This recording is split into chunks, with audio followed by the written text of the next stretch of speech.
Everybody, in this video I will be showing you how to transfer USDT from Binance application to the Bitget application. For that, the process is very simple. Just open up your Bitget application and go to the receive option. Once you are in the receive option, just go and select USDT.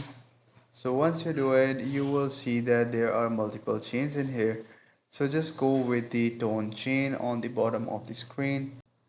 Just copy the address and go to the Binance application. So wait till the Binance application totally boots up. Once it will boot up, just go to the wallet option on the bottom right corner and select USDT.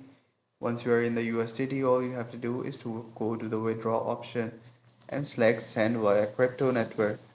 Here all you have to do is to write the address that you have just copied and select tone as the network chain.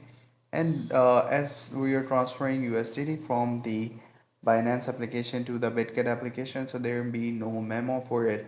So just leave the space blank. So the minimum amount that you can transfer is 10 USDT. Select 10 as the USDT, then go to the withdraw option and press on submit. Once you do it, you will see this menu. Just confirm it. So here you will see to FA verification. All you need to do is to complete this verification in order to complete the transaction. I hope you find this video helpful.